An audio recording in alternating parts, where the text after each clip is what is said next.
মানে একটা সার্কাস চলতেছে আর কি বাংলাদেশে। আর এদিকে যখন এটা চলতেছে, আরেক সার্কাস করতেছে আমাদের সেই হেলিকপ্টার শিক্ষামন্ত্রী। জামাত শিবিরের জন্য রাজনীতিতে মহা সুখবর। একটু অবাক হবেন শুনলে, এক্সেপশনাল আলোচনা। আমাদের মাননীয় প্রধানমন্ত্রী জনাব তারেক রহমান, তিনি আবারও আরেকটি ভুল তথ্য জাতির সামনে উপস্থাপন করেছেন। এই দেশের মানুষ নামাজ না পড়লেও যদি কেউ নবীকে কটূক্তি করে তার কলিজা ছিঁড়ে যায়, সে রাজপথে নেমে যায়। আমি বলবো যারা নবীকে কটূক্তি করে, নবীর নামে গালিগালাজ করে, এদের মৃত্যুদণ্ড, এই আইনটাও যেন বাংলাদেশের এই সংসদ থেকে পাশ করা হয়। তারা থাকবে সংসদে, আমরা থাকবো রাজপথে। জামাত ইসলামী আমার বিরুদ্ধে নির্বাচন করেছে, কিন্তু সংসদে দেখি তারা খুবই ডিসিপ্লিন। তারা পাশের লোকের সাথে কথা বলে না, নিয়ম কানুন মেনে চলে, ভদ্র আচরণ তাদের। আগেও বিরোধী দল দেখেছি আমি, 7টা সংসদ দেখলাম, এরা অনেক ভদ্র। আমরা চাই না বাংলাদেশে বিএনপি তার কোনো ধরনের পতন ঘটুক, কিংবা বিএনপির যে আজকে যে অবস্থা, সেই অবস্থায় বাংলাদেশকে নিয়ে তারা এর আগে আপনারা 2বার বাংলাদেশকে সংকটের মুখে ঠেলে দিয়েছেন। আমরা চাই আপনারা সুশাসন নিশ্চিত করেন। এই ফ্যামিলি কার্ড এবং এই পরিবার, আরেকটা যেন কি ওই ফ্যামিলি কার্ড, আরেকটা কৃষক কার্ড, এই কৃষক কার্ডের গিমিক রাজনীতি বাদ দেন দয়া করে। এগুলো হচ্ছে না, কিছু হচ্ছে না। আপনারা 2 দিন পরে এটা চালাতে পারবেন না, এটা বোঝা যাচ্ছে এখনই। শুধুমাত্র আপনারা ওই নির্বাচনে একটা প্রতিশ্রুতি দিয়েছেন, যেহেতু সব জায়গায় ফেল করছেন, সমস্ত রাষ্ট্রীয় প্রতিষ্ঠানগুলোকে মেরুদণ্ড ভেঙে দিচ্ছেন, এখন এই ফ্যামিলি কার্ড এবং এই আরেকটা কি কার্ড, কৃষক কার্ড দিয়ে একটা গিমিক তৈরি করার চেষ্টা করছেন। কিন্তু ইতিমধ্যেই এগুলো যে আপনারা চালাতে পারবেন না, সেটা কিন্তু প্রমাণিত হয়েছে। আসসালামু আলাইকুম দর্শক, খুবই গরম কয়েকটা খবর নিয়ে আজকে আপনাদের সম্মুখে হাজির হয়েছি। দর্শক শ্রোতা, আপনারা সকলেই জানেন, এই যে গত 1.5 থেকে 2.5 মাসের ক্ষমতায় এসেছে আমাদের বাংলাদেশের বর্তমান প্রধানমন্ত্রী, কিন্তু ক্ষমতার আসার পর দিন থেকে যেন তাকে নিয়ে আলোচনা সমালোচনা থামছেই না। এই যে উনি প্রথম দেশে পাড়া দিয়েই, অর্থাৎ লন্ডন থেকে বাংলাদেশে এসেই একটা বক্তব্য দিতে গিয়ে বলেছিল যে আই হ্যাভ এ প্ল্যান। এখন সবাই বলতেছে, সাধারণ জনতা এবং কি বিশ্লেষকরা একই কথা বলতেছে, এটাই কি তাহলে সেই আমাদের জনাব তারেক রহমানের প্ল্যান? এটাই কোনটা? যে বর্তমানে বিদ্যুৎ থাকছে না, বর্তমানে পাম্পে তেল পাওয়া যাচ্ছে না, বর্তমানে সমস্ত কিছুর দাম বৃদ্ধি হয়ে যাচ্ছে, আর উনি প্রত্যেকটি জায়গায় গিয়ে কি ফ্যামিলি কার্ড, কৃষক কার্ড, তারপরে আরও কিছু কার্ড আছে, এগুলো বিতরণ করে বেড়াচ্ছে। দর্শক শ্রোতা, একটা নিউজে আমরা ইতিমধ্যে দেখেছি, যেখানে এই গত 1.5 মাসে আমাদের বাংলাদেশের বর্তমান প্রধানমন্ত্রী উনি ঋণ করেছে 41,000 কোটি টাকা। এখন এই 41 দিনে যদি 41,000 কোটি টাকা ঋণ হয়ে থাকে, তাহলে আগামী 5 বছর যদি এভাবেই চলতে থাকে, তাহলে কত হাজার কোটি টাকা ঋণ হতে পারে, এরকম কথা কিন্তু বিশ্লেষকরা বলছে। এবং এমন কথা বিশ্লেষকরা বলছে যে আপনি অর্থাৎ জনাব তারেক রহমানকে উদ্দেশ্য করে বলছে যে আপনি দয়া করে এই কার্ড ফাট দেওয়া বাদ দিয়ে দেশের উন্নতির দিকে একটু নজর দেন। দর্শক শ্রোতা, আরেকটা বিষয়, এই আমাদের বাংলাদেশের বর্তমান প্রধানমন্ত্রী জনাব তারেক রহমান, তার পরিবর্তে স্বরাষ্ট্রমন্ত্রী জনাব সালাউদ্দিন আহমেদ, তিনি সবসময় বক্তব্য দিয়ে থাকেন এবং জনতার কথাগুলো ওনার মুখ থেকে আমরা প্রকাশ পেয়ে থাকি। কিন্তু গত 2 দিন 2টি বক্তব্যের কারণে আমাদের বাংলাদেশের বর্তমান প্রধানমন্ত্রী কিন্তু একটু সমালোচিত হয়েছে। যেমন ওই যে আপনার কি বলে, মাওলানা ভাসানীকে নিয়ে একটা বক্তব্য দিতে গিয়ে ভুল বক্তব্য দিয়েছে, এবং সংসদে দাঁড়িয়ে প্রাথমিক বিশ্ববিদ্যালয় বলেছে, এটা নিয়েও কিন্তু সমালোচিত হয়েছে। দর্শক, মানে একের পর এক কিন্তু তার সমালোচনা থামছেই না। এই যাবতীয় বিষয় নিয়ে কিন্তু আজকের এই ভিডিওটি সাজানো, তাই সবাইকে বলবে একটু ধৈর্য সহকারে আজকের ভিডিওটি পুরোপুরি দেখবেন এবং বিশ্লেষকদের বিশ্লেষণগুলো মনোযোগ সহকারে শুনবেন, তাহলে অনেক কিছু আপনারা জানতে পারবেন। তো চলুন তাহলে কথা কেন, একটা লাইক দিয়ে সবগুলো ভিডিওর বিস্তারিত আলোচনা শুনে আসি। আমাদের মাননীয় প্রধানমন্ত্রী জনাব তারেক রহমান, তিনি আবারও আরেকটি ভুল তথ্য জাতির সামনে উপস্থাপন করেছেন। আর এবার কোনো বক্তৃতার মঞ্চে নয়, স্বয়ং সংসদের ভিতরে দাঁড়িয়ে তিনি একটি মারাত্মক তথ্য দিয়েছেন, যেটি আসলে মোটেই কাম্য নয়। এই বিষয়ে তার আরও বেশি জানাশোনার দরকার ছিল বলে আমরা মনে করি। চট্টগ্রাম থেকে নির্বাচিত সালাউদ্দিন কাদের চৌধুরীর ছেলে হুম্মাম কাদের, তিনি প্রধানমন্ত্রীর কাছে একটি সম্পূরক প্রশ্ন করেন। বেসরকারি শিক্ষা প্রতিষ্ঠানে সরকারের বেঁধে দেওয়া গাইডলাইন বা সরকারের নীতি নির্ধারণী বিষয়ে কার্যকর হবে কিনা, এই বিষয়টি প্রধানমন্ত্রীর কাছে জানতে চাওয়া হয়। এই প্রশ্নের জবাবে প্রধানমন্ত্রী যা বললেন, এটা রীতিমতো চমকে ওঠার মতো, শিউরে ওঠার মতো। গতকালকের ভিডিওতেও বলেছি, তিনি টাঙ্গাইলে মাওলানা আব্দুল হামিদ খান ভাসানী সংক্রান্ত যে বক্তব্যটি দিয়েছেন, সেখানেও একটি মারাত্মক রকমের ভুল তথ্য দিয়েছেন। তিনি কি বলেছেন, চলুন আগে আমরা সেই বিষয়টা একটু শুনে আসি, হুম্মাম কাদেরের প্রশ্ন সহ। মাননীয় স্পিকার, আপনাকে ধন্যবাদ। বর্তমানে মাননীয় প্রধানমন্ত্রী, আমরা যেটা দেখে এসেছি গত 17 বছর ধরে, প্রাইভেট যেই স্কুলগুলি ছিল সেখানে টিচার নিয়োগ দেওয়ার সময় কোনো ধরনের গাইডলাইন অথবা কোনো সার্টিফিকেট দেওয়া হতো না। আপনাদের কি কোনো উদ্যোগ হবে যে নতুন টিচার নিয়োগ দেওয়ার সময় প্রাইভেট স্কুলের জন্য তাদেরকে কোনো ধরনের সার্টিফিকেশন অথবা কোনো নতুন গাইডলাইন দেওয়ার? ধন্যবাদ। মাননীয় প্রধানমন্ত্রী। মাননীয় সংসদ সদস্য, আপনার সম্পূর্ণ প্রশ্নের জন্য ধন্যবাদ। প্রাইভেট স্কুলের যে গাইডলাইন, এটা তো প্রাইভেট স্কুল, আপনি নিজে উল্লেখ করেছেন। স্বাভাবিকভাবে প্রাইভেট স্কুলের ব্যাপারে গাইডলাইন তো সরকারের দেওয়ার কথা না, সেটা তারা নিজেরাই ঠিক করবে। তবে এ ব্যাপারে যদি আপনার কোনো পরামর্শ থাকে সেটি আপনি যদি মন্ত্রণালয়ে জমা দেন, সে বিষয়ে নিশ্চয়ই আমরা বিবেচনা বা আলোচনা করে দেখতে পারি। এটা তো আসলে জবাব হলো না। বেসরকারি প্রতিষ্ঠানে, শিক্ষা প্রতিষ্ঠানে যদি সরকারি গাইডলাইন না থাকে তাহলে কি এটা যাকে খুশি যেরকম খুশি চলতে দেওয়া উচিত? যার যা খুশি তাই করতে পারবে? সরকারি গাইডলাইন এখানে না থাকবে না? যদি না থাকে তাহলে তো কেউ একজন তার স্কুলে একটা নতুন একটা স্কুল বানালো, সেই স্কুলে জাতীয় সঙ্গীত গাওয়ার পরিবর্তে সে মনে করেন পাকিস্তানের জাতীয় সঙ্গীত গাওয়া শুরু করে দিল। আর একজন মনে করেন আর একটা স্কুল বানালো, সেখানে সে তার ইউনিফর্ম বানাই দিল ধুতি, যে ছাত্রছাত্রীদের অবশ্যই ধুতি পরে আসতে হবে, এটা এই স্কুলের নিয়ম। এটা কি এটা হবে? হয়? সুতরাং অবশ্যই শিক্ষা প্রতিষ্ঠানে, বেসরকারি শিক্ষা প্রতিষ্ঠানে সরকারি নীতিমালা এবং গাইডলাইন থাকতে হবে, এবং বেসরকারি শিক্ষা প্রতিষ্ঠান সরকারের এই গাইডলাইন মেনে চলতে বাধ্য হবে। না হলে তো ওই প্রতিষ্ঠান স্বেচ্ছাচারী হয়ে যাবে, তার যা খুশি সে তাই করবে। অপরাধ বাড়বে, দুর্নীতি বাড়বে, কোচিং বাণিজ্য বাড়বে, ছাত্রছাত্রীদের ক্লাসে পাঠদানের বিষয়টি ব্যাহত হবে, নানাবিধ সমস্যা তৈরি হবে। ইচ্ছা মতো তারা টিউশন ফি আদায় করবে, ইচ্ছা মতো তারা পরীক্ষার ফি আদায় করবে, ইচ্ছা মতো তারা ভর্তি ফি আদায় করবে, যদি সরকার এখানে কোনো গাইডলাইন না দেয়। বেতন কারো দেবে না, কারো দেবে, সময় মতো পরিশোধ করবে না। জাতীয় দিবসগুলোতে তার মনে চাইলো না, ছুটি দিল না, মনে চাইলো অন্যান্য দিবসগুলোতেও ছুটি দেওয়া হলো। এইভাবে তো একটা দেশ চলতে পারে না। সবচেয়ে বড় সমস্যা তৈরি হবে যে সার্টিফিকেটের ক্ষেত্রে আপনি কি করবেন? যদি একটা বেসরকারি প্রতিষ্ঠান তার জাতীয় শিক্ষা কারিকুলাম যেটা আছে এনসিটিবি, এইটা যদি মেনে না চলে, তাহলে তার সার্টিফিকেট আপনি কিভাবে দিবেন? আমাদের যেমন প্রত্যেকের এসএসসি, এইচএসসি, অনার্স, মাস্টার্স, এই যে বিষয়গুলো রয়েছে, তো এইখানে কি করবে তারা? কোন মানদণ্ডে আপনি তাদেরকে সার্টিফিকেট দিবেন যদি সরকারের গাইডলাইন না থাকে? আপনি যদি তাদেরকে একটা কারিকুলাম না করে দেন, একটা সিলেবাস না করে দেন, তাহলে মনে করেন কেউ একজন একটা প্রতিষ্ঠান তৈরি করলো, সেই প্রতিষ্ঠানে সে ভাষা হিসেবে মনে করেন হিন্দি ভাষা চালু করে দিল, যে এই স্কুলের ভাষা হবে হিন্দি। তো এটা কি হওয়ার কথা? কেউ একজন নতুন একটা প্রতিষ্ঠান করলো, সেখানে বললো যে আমরা হিব্রু ভাষা পড়াবো, এটা কি হয়? অবশ্যই সরকার এখানে একটা গাইডলাইন ঠিক করে দেবে, তুমি তোমার সিদ্ধান্ত নেবে, সব করবে, কিন্তু তোমাকে এই সরকার প্রণীত সিলেবাস তোমাকে অনুসরণ করতে হবে, সরকার প্রণীত নির্ধারিত সময়ের ভিতরে তোমাকে ক্লাস করতে হবে। তুমি যদি এর বাইরে যাও তাহলে তোমাকে সরকারের কাছ থেকে আলাদা অনুমোদন নিতে হবে। অনেক জায়গায় নৈশ স্কুল থাকতে পারে, একজন চিন্তা করলো যে আমি ছোট ছোট বাচ্চাদের আমি দিনের বেলায় পড়াবো না, রাত্রের বেলায় পড়াবো, সন্ধ্যার পর রাত 10টা থেকে সারা রাত পড়াবো। হ্যাঁ, এটা হতে পারে, কিন্তু এখানে যদি সরকারের নজরদারি না থাকে, সরকারের কাছ থেকে যদি অনুমতি না নেয়, অনুমোদন যদি না নেয়, তাহলে ওই স্কুলের পাঠদানের আড়ালে যে শিক্ষার্থীদেরকে, ছোট ছোট বাচ্চাদেরকে, শিশুদেরকে যে পাচার করা হচ্ছে না, এটা ঠেকাবে কে? এই নিশ্চয়তা কে দেবে? আরো অসংখ্য বিষয় রয়েছে। তাহলে প্রধানমন্ত্রী এইটা তিনি কেন বুঝতে পারলেন না? তিনি কেন বললেন যে আমরা বাংলাদেশের বেসরকারি শিক্ষা প্রতিষ্ঠানগুলো তারা তাদের নিজেদের মতো চালায়, এখানে সরকার কোনো নাক গলাবে না বা কোনো গাইডলাইন দেবে না বা দেয় না?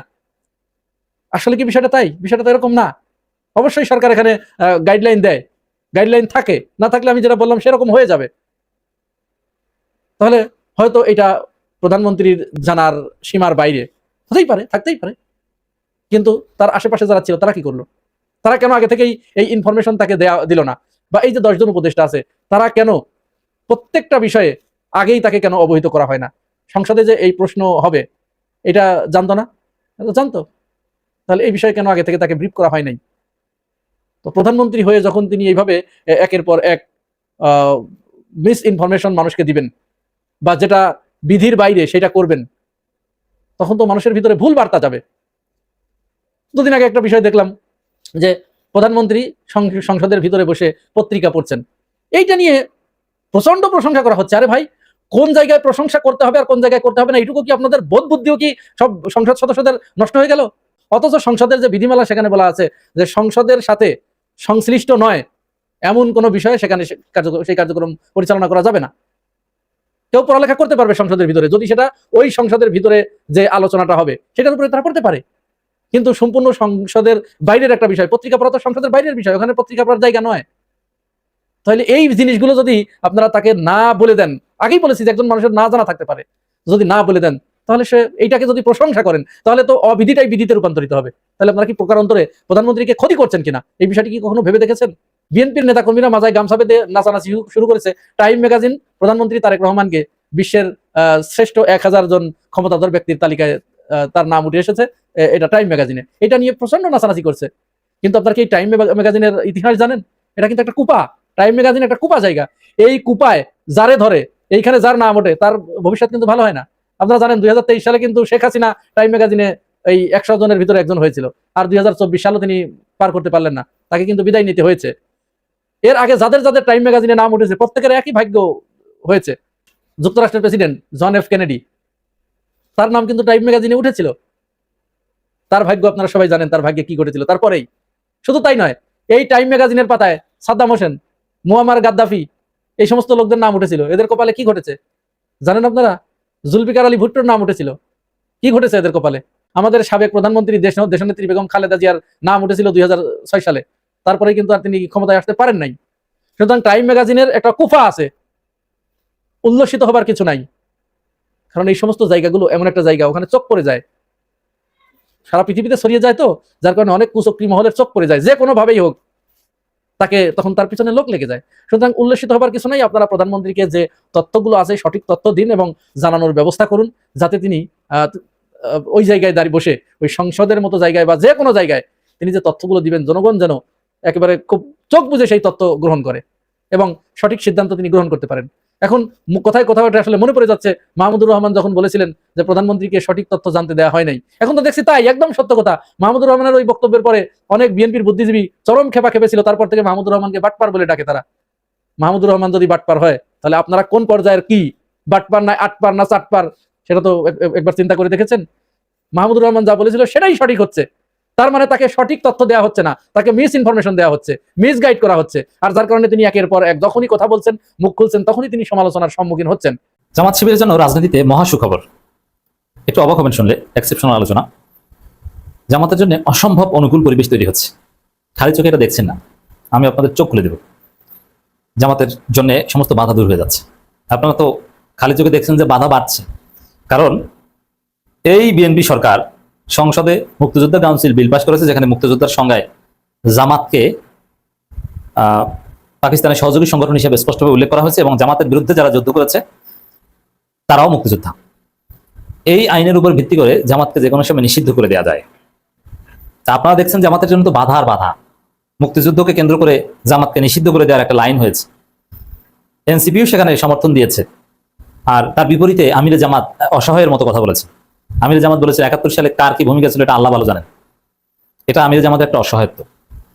এর মানে জামাতকে এভাবে নিষিদ্ধ করার একটা রাস্তা তৈরি করে দিল। বিএনপি সরকার আইন করলো জামাতকে পাকিস্তানের সহযোগী হিসেবে উল্লেখ করে, এবং যার উপর ভিত্তি করে আমেরিকাও কিন্তু 71-এর সেই ঘটনাকে গণহত্যা হিসেবে আখ্যায়িত করার জন্য বিল উত্থাপন করেছে। ভারত আবার সেই 71-এর বিচার এখন আবার চায়।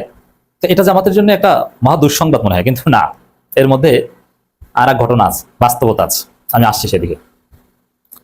দর্শক দেখেন, আমিরে জামাত সংসদে যখন বলেছিলেন যে 1971 সালে কার কি ভূমিকা এটা আল্লাহ ভালো জানেন, তো এই জন্য এই আইন পাশ করে এইভাবে জামাতের নাম স্বাধীনতা বিরোধীদের পাকিস্তানের সহযোগী হিসেবে জামাত এবং জামাতের মিলিশিয়াদের নাম অন্তর্ভুক্ত করা এটা ঠিক হচ্ছে না। কিন্তু এটা কোনো যুক্তি নেই, মানে আমিরে জামাত কোনো যুক্তি দিতে পারেনি, অসহায় আত্মসমর্পণ করেছে। এমনকি যে এনসিপির 6 জন এমপি হয়েছে, যাদের যেই এমপি হয় 99% ক্রেডিট জামাতের, সেই এনসিপির ছেলেরা জামাতকে যাতে মুহূর্তের মধ্যে নিষিদ্ধ করা যায় সেই আইনে সমর্থন দিয়েছে। আপনি চিন্তা করেছেন? আর আমি বলছি জামাতের জন্য মহা সুখবর, জামাতের জন্য অসম্ভব অনুকূল পরিবেশ তৈরি হচ্ছে, জামাতের সমস্ত বাধা দূর হয়ে যাচ্ছে। How is it possible? দেখেন, রাজনীতির কিছু রিয়ালিটি আছে, জোর করে কিছু চাপিয়ে দেওয়া যায় না, এবং জোর করে কিছু করলে তার ফল ভালো হয় না, এবং জোর করে কিছু করা যায় না, সেটা বেশি দিন টিকে না। এখানে যে জামাতকে এইভাবে অপরাধী হিসেবে সাব্যস্ত করার চেষ্টা, এটা তো গায়ের জোরে করা হচ্ছে, এটা তো অন্যায়। কারণ 71 সালে জামাত কোনো ফৌজদারি অপরাধ করেনি, আর 71 সালে জামাতের যদি কেউ অপরাধ করে থাকে তারা বর্তমান কেউ নাই, বরং বর্তমানে আমি বুকে হাত দিয়ে বলতে পারি 1971 সালের মহান মুক্তিযুদ্ধের সবচেয়ে রেসপেক্ট করে জামাত শিবিরের লোকজন, এবং মুক্তিযোদ্ধাদের সবচেয়ে বেশি সম্মান করে জামাত শিবিরের লোকজন, এবং জামাত শিবিরের লোকজন এই দেশের স্বাধীনতার প্রতি সবচেয়ে বেশি কমিটেড। স্বাধীনতার সার্বভৌমত্বের অতন্ত্র প্রহরী একমাত্র জামাত এবং শিবির। অতএব সেই জামাত শিবিরকে আপনি অন্যায়ভাবে ভিলেন বানাবেন, 71 কেন্দ্রিক বারবার অপরাধী বানানোর চেষ্টা করবেন, 18 বছরের একটা বাচ্চা ছেলেকে আপনি রাজাকার বলে গালি দিবেন এবং তাকে জেলে ঢুকাবেন, এটা ভয়াবহ জুলুম। এই জুলুম টিকে না। যেটা আমরা দেখি হাসিনার চাইতে বড় মুক্তিযোদ্ধা এবং বড় মুক্তিযুদ্ধ ব্যবসায়ী বিএনপি কি কখনো হতে পারবে? নেভার। কারণ হাসিনার ক্যাপিটাল ছিল জাতির জনক, স্বাধীনতার স্থপতি বঙ্গবন্ধু শেখ মুজিবুর রহমান, এবং হাসিনা, আওয়ামী লীগ, ছাত্রলীগ এরাই মুক্তিযুদ্ধ, এদের নেতৃত্বে মুক্তিযুদ্ধ হয়েছে। সে হাসিনাই পারে নাই আর বিএনপি কিভাবে কি পারবে? তারেক রহমান তো কথিত শিশু মুক্তিযোদ্ধা। হাসিনা জামাতকে ৭১ কেন্দ্রিক এমন কোনো ভাবে নাই যে জামাতকে ঘায়েল না করেছে, ঘায়েল করার চেষ্টা করেছে। হাসিনা যেটা পারে না এটা তো বিএনপি পারবে, এটা অসম্ভব। আমরা কি দেখেছি? জামাতকে কসলাতে কসলাতে ৭১ নিয়ে শেষ পর্যন্ত তুমি কে আমি কে, রাজাকার রাজাকার এই স্লোগানের কাছে পরাজিত হয়ে হাসিনাকে পালাতে হয়েছে। এই স্লোগানের কাছে পুরো হাসিনার মুক্তিযুদ্ধের বয়ান, মুক্তিযুদ্ধের ব্যবসা মারা খেয়েছে। কোন স্লোগানের কাছে? তুমি কে আমি কে, রাজাকার রাজাকার স্লোগানের কাছে। আপনি চিন্তা করেন কতটা উল্টা ঘটনা ঘটেছে। যে স্লোগান জামাতের লোকজন দিতে বিব্রত করে বা এটা সমর্থন করে না, কিন্তু হাসিনার মুক্তিযুদ্ধ ব্যবসার প্রতি জনগণের এতটাই ক্ষোভ ছিল, তুমি কে আমি কে, রাজাকার রাজাকার এই স্লোগান দিয়ে হাসিনার পতন ঘটিয়েছে। এই স্লোগানই ছিল ২৪-এর বিপ্লবের সবচেয়ে শক্তিশালী স্লোগান এবং মুক্তিযুদ্ধের সর্বাধিনায়ক জাতির জনক বঙ্গবন্ধু শেখ মুজিবুর রহমান সমস্ত মূর্তি জনগণ ভেঙে দিয়েছে। মানে তাকে মুক্তিযোদ্ধা হিসেবে তো একটু সম্মান দেখালো না। বড় বড় মুক্তিযোদ্ধা সবাই ভারতে পালিয়ে গিয়েছে অথবা গণধোলাই গেছে, কারণ আসাদুজ্জামান খান কামাল এরা বড় মুক্তিযোদ্ধা। তো দর্শক, এই জায়গায় রিয়ালিটি হচ্ছে যে আপনি যতই নতুন আইন করেন আর আইনে জামাতকে পাকিস্তানের সহযোগী বলেন, জনগণ বা তরুণ প্রজন্ম এবং নতুন প্রজন্ম জেনজি এগুলোতে চরম বিরক্ত হয়। যেখানে রাজনীতি দরকার, উন্নয়নের রাজনীতি, আমরা বাংলাদেশকে সিঙ্গাপুর দক্ষিণ কোরিয়া বানাবো সেই রাজনীতি, আর সেখানে আপনি এসেছেন কে স্বাধীনতার পক্ষের বিপক্ষের, কে রাজাকার না। ওটা দুই আপনি পানি খাবেন? বাংলাদেশকে কি আর পাকিস্তান বানানো যাবে? তাহলে ওইটা নিয়ে আপনি রাজনীতি করছেন কেন? এর মানে এই মুক্তিযুদ্ধ নিয়ে বিএনপি যাই করুক, আওয়ামী লীগ যাই করুক, জনগণ এগুলোতে অতিষ্ঠ। বরং জনগণ এর বিরুদ্ধে যে আমি মুক্তিযুদ্ধ বিরোধী, আমি রাজাকার, এই স্লোগান দিতে দ্বিধাবোধ করে না বা করবে না, এইভাবে বিরক্ত হচ্ছে। এটা বিরক্তি থেকে। এখন যারা তুমি কি আমি রাজাকার বলছে, আমরা যারা বলি আমরা কেউই রাজাকার না, আমরা সবাই মুক্তিযুদ্ধের পক্ষে। কিন্তু এই স্লোগানের অর্থ কি?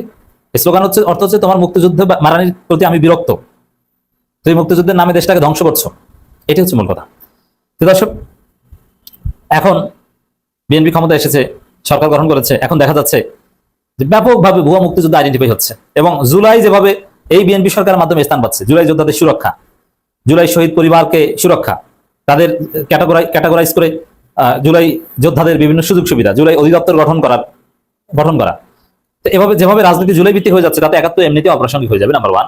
দ্বিতীয় হচ্ছে যেভাবে ভুয়া মুক্তিযোদ্ধা বের হচ্ছে, যেমন নতুন খবর ৬,৪৭৬ জন ভুয়া মুক্তিযোদ্ধার নাম বাতিল। যেভাবে ভুয়া মুক্তিযোদ্ধা বের হচ্ছে আপনি চিন্তা করেন, ৬,৪৭৬ জন ভুয়া মুক্তিযোদ্ধা।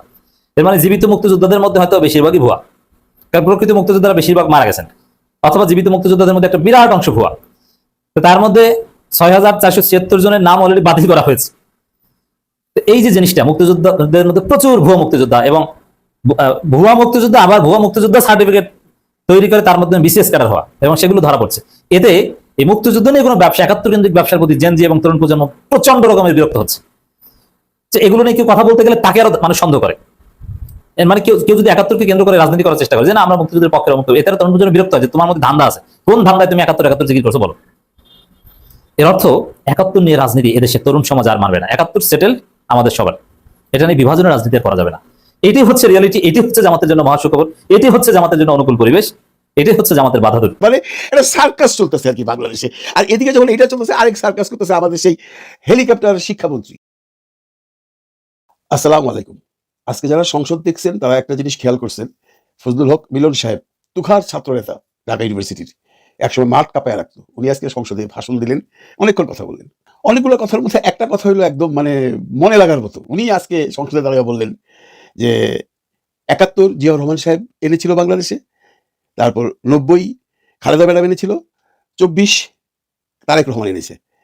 এই কথাটা কিন্তু কিছুদিন আগে বগুড়ার একজন সংসদ সদস্য বলছিলেন যে ৭১ও আমাদের, ৯০ও আমাদের এবং ২৪ও আমাদের। আচ্ছা ঠিক আছে ভাই, সবই আপনাদের, বাইনা নিলাম। আমাদের শুধু একটা জিনিস দিয়ে দেন, আমাদের জুলাই ১৬টা দিয়ে দেন, আমাদের গণভোটটাকে স্বীকৃতি দিয়ে দেন, তাহলে আপনারা কিছু চেনা। ৭১ও আপনাদের, ৯০ও আপনাদের, ২৪ও আপনাদের। ২৪-এ কেউ কিছু করে নাই, তারেক রহমান সাহেবই করছে। যদি তারেক রহমান সাহেব কিন্তু বলে না, ওনার লোকজন বলে। আগে বগুড়ার সংসদ সদস্য বলছিল, আজকে ফজলুল হক মিলন সাহেব বললেন।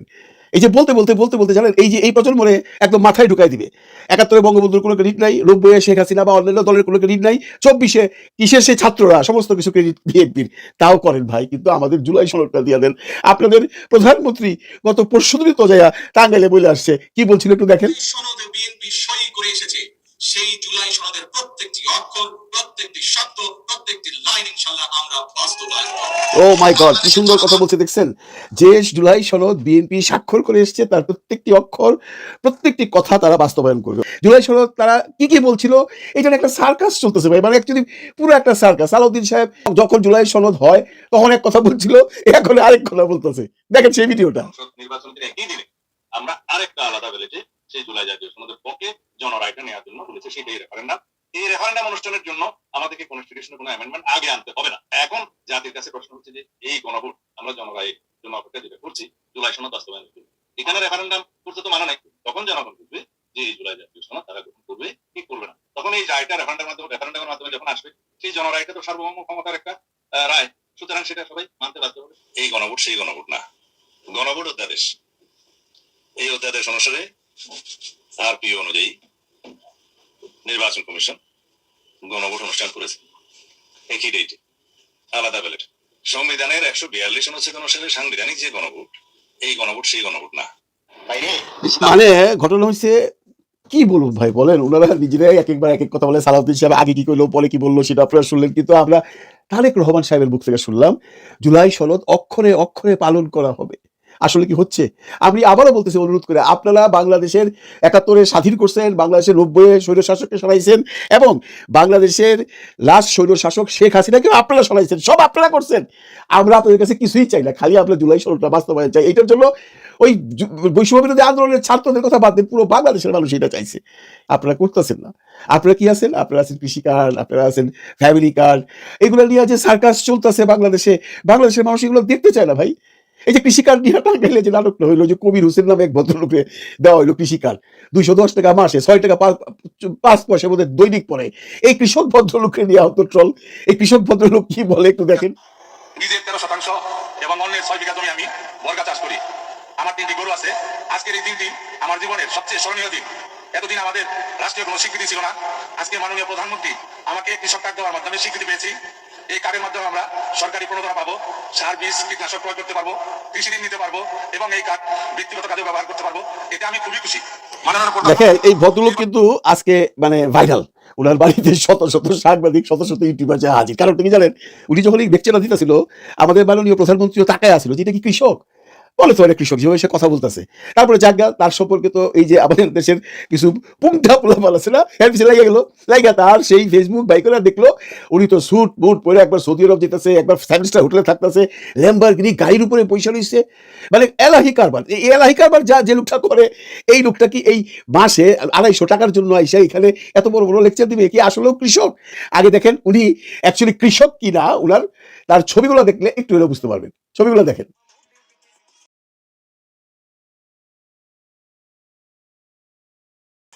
এনি এলো কবির সাহেব, বুঝতে পারছেন?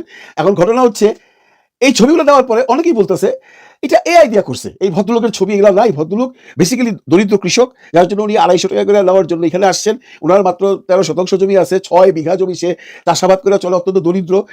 এই ছবিগুলা ভুয়া। এই ছবিগুলা, এই সুটুট পরা, এগুলা সব বদমাইশ পোলাপান এআই দিয়ে বালায়া পাবলিসিটি করে তারে এই পজিশনে ফেলাইছে। এইটা যখন পুরা পাবলিশড হয়ে গেছে, তখন সে কি বলে সেইটা এবার দেখেন। আমাদের কি কুটাই করার অধিকার নাই? এটা কি সংবিধানের কোনো জায়গায় লেখা আছে যে কৃষক যারা তারা কুটাই করতে পারবে না? আমি এটা তীব্র নিন্দা জানাই। কোন দেশে বাস করি আমি? আমাদের কি কুটাই মানে দেখছেন, মানে যারা বলতেছে এই ছবিগুলা, এই যে ল্যাম্বরগিনির উপরে বসা, সৌদি আরবে যায় উনি খুব সময় হজে গেছেন, তারপরে আপনার 5-স্টার হোটেলে শুয়ে আছেন, হাতের মধ্যে লেটেস্ট আইফোন, এগুলা অনেকেই বলতেছিল যে এইগুলা হইলো সব এআই দিয়ে বানানো। কিন্তু উনি কিন্তু স্বীকার করলেন আমাদেরকে করতে পারার কোনো নাই, মানে ক্ষমতা নাই বা ইচ্ছা নাই, সংবিধানের কোথায় লেখা আছে। তার মানে ছবিগুলো উনার, ছবিগুলো এআই না। এখন প্রশ্ন আসতেছে, তাহলে এই ভদ্রলোককে কেন তারেক রহমান সাহেব এই কৃষক কার্ডটা দিল? এইটা নিয়ে সে ভাইরাল। মানে একটা সার্কাস চলতেছে আর কি বাংলাদেশে। আর এদিকে যখন এটা চলতেছে, আরেক সার্কাস করতেছে আমাদের সেই হেলিকপ্টার শিক্ষামন্ত্রী। হেলিকপ্টার শিক্ষামন্ত্রী মানে আমাদের সেই এস এর মিলন সাহেব। অত্যন্ত সুদৃঢ়ভাবে, সুসংগঠিতভাবে এবং সুকৌশলে সে তার বিগত টার্ম যখন উপশিক্ষামন্ত্রী ছিল, শিক্ষা প্রতিমন্ত্রী ছিল, তখন সেটি পার করছেন, বেশ সুনাম করছেন। ভদ্রলোক কিন্তু অত্যন্ত ডাইনামিক। ভদ্রলোক একসময় আমেরিকায় গেছিল, আমেরিকায় থাকতো, ওনার বোন জামাই টুন সবাই আছে। আমি ব্যক্তিগতভাবে তখনও তার আমেরিকায় দেখছি। তারপরে যখন সে বাংলাদেশে চলে আসছে, এমপি তো নিছে, তখন কোন এক সংসদ থেকে কেউ কমপ্লেন করছে যে উনি তো আমেরিকান, উনি কি করে এমপি থাকে। তারপরে কিন্তু উনি আমেরিকান সিটিজেনশিপটা ছেড়ে দিচ্ছে, এরপর তো উনি এই বাংলাদেশেই থাকে। অত্যন্ত ডাইনামিক ছিল। কিন্তু ইদানিং একটু বয়স হয়ে গেছে, বুঝছেন? বয়সের ভারে তো মানুষের কিছু বুদ্ধির মানে লোপ পায়। ইদানিং যে সে কাজগুলো করতেছেন সেগুলো নিয়ে তো মানুষ প্রচুর হাসাহাসি করতেছে। এখানে একটা সার্কাস চলতেছে, যেমন উনি ওই যে স্কুলে যে বাচ্চাদের বলতেছে, বলো তো আমাদের দেশনেত্রী খালেদা জিয়ার নাতির নাম কি, বাংলাদেশের প্রাইম মিনিস্টার তারেক রহমানের মেয়ের নাম কি?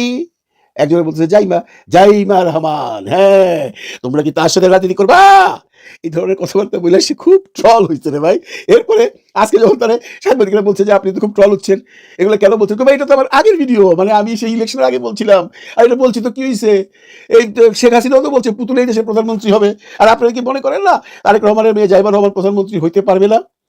বেসিক্যালি মিলন সাহেবের কাছ থেকে এই ধরনের চামচামি, এই ধরনের পদলেখন কেউ পছন্দ করে নাই।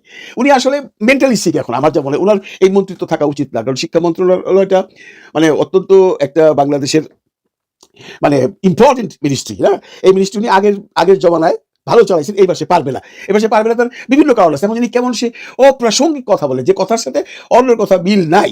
যেমনটি সে বলতেছে ঢাকায় বৈশা বরিশালের এক টিচারকে সে ব্লুটুথে তার সাথে সমস্ত লেনদেন করবে। ব্লুটুথের লেন্থ হইল মাত্র 10 থেকে 100 মিটার। সে ঢাকা থেকে বরিশালে ব্লুটুথে বৈশা সেই স্যারের সমস্ত কাগজপত্র দেখবে। এখন দেখেন সে কি বলছিল, এইটাও একটু দেখেন। হেডমাস্টারকে বললাম, স্যার আমাকে একটু দিন না আপনার পাসওয়ার্ডটা, ব্লুটুথের মাধ্যমে সাথে সাথেই ঢাকা বসে আমাকে এই পরিদর্শনটা করা সম্ভব না? চিন্তা করছেন কি বলবেন বলেন? উনি ব্লুটুথের মাধ্যমে ঢাকায় বৈশা বরিশালে স্যারের খাতাপত্র সব দেখবে।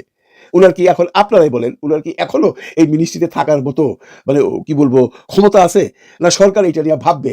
আসলে না বিএনপি যে কি শুরু করছে, মানে কি বলবো, মানে এই যে সার্কাস চলতেছে বিভিন্ন দিক দিয়ে, কৃষিকাজ নিয়ে, এই মন্ত্রীদের নিয়ে, জাইমা রহমানের নিয়ে, এইগুলো কইরা তো বেসিক্যালি বিএনপির পপুলারিটি কমাইতেছে।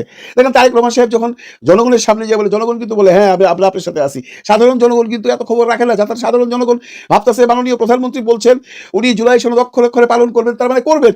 তারা তো পার্লামেন্ট দেখে না, তারা তো দেশের এত খবর রাখে না জুলাই সনদের কোনটা বাদ হইলো, কোনটা গৃহীত হইলো বা কোনটা বাতিল করে দিছে। সাধারণ মানুষ না বুঝলে কিছু যায় আসে না। বাংলাদেশের এই যে জেনজি আছে না, এই 4 কোটি, এরা কিন্তু বুঝে, এদেরকে ফাঁকি দিতে পারবেন না। আমি বিএনপিকে একটা কথাই বলবো, বিএনপি যদি মনে করে থাকে যে তাদের এখন প্রধান শত্রু বা তাদেরকে বিপদে ফেলবে এই জামাত এনসিপি, না, জামাত এনসিপি না, তাদেরকে ফেস করতে হবে বাংলাদেশের 4 কোটি জেনজি যে আছে এদেরকে। আপনারা যেভাবেই বলেন 71 আপনাদের, 90 আপনাদের, 24 আপনাদের, কিন্তু 24 নিয়ে যখন কথা বলবেন, 24 কিন্তু এই জেনজিরা তরতাজা দেখছে একদম তাদের চোখের সামনে, তারা কিন্তু বিশ্বাস করবে না। আমরা যারা একটু বয়স্ক আছি তারা 90 বাইনা নিলাম, 71 বাইনা নিলাম, হয়তো আমরা 24 বাইনা নেবো, সব আপনাদের, কিন্তু জেনজিরা মানবে না। এই জেনজিদের আপনাদের মোকাবেলা করতে হবে, নট জামাত। আপনারা ভাবেন না জামাত আপনাদের কোনো মানে মসনদে কোনো রকম ক্ষতি করতে পারবে, দরকার নেই তো। এটা করবে জেনজিরা, এদেরকে তো বুঝাইতে পারবেন না। এই যে তারেক রহমান সাহেব সাধারণ মানুষকে বোঝাচ্ছেন যে আমরা জুলাই সনদ মাইনা নিছি, জেনজিরা বুঝতেছে না আপনারা কি মাইনা নিছেন, কি মাইনা নিতেছেন, কোন কোন সংস্কার করছেন, কোন কোনটা বাতিল করছেন, সব খবর রাখে ভাই। এই জমানার জেনজিরা এত স্মার্ট যে আপনারা ভাবতেও পারবেন না। তার প্রমাণ তো কিছুটা শেখ হাসিনা দেখা গেছে। এই জেনজিরা যদি ওইভাবে রাস্তায় না নামতো, শেখ হাসিনা কিন্তু যাইতো না।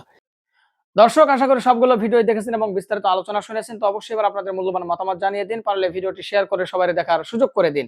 আর আমাদের চ্যানেলে নতুন হলে সাবস্ক্রাইব করুন। যারা ইতিমধ্যে সাবস্ক্রাইব করেছেন সবাইকে ধন্যবাদ জানিয়ে আজকের মতো এখানেই বিদায় নিচ্ছি। দেখা হবে নতুন কোনো ভিডিওতে। সে পর্যন্ত সবাই ভালো থাকবেন, সুস্থ থাকবেন। আল্লাহ হাফেজ।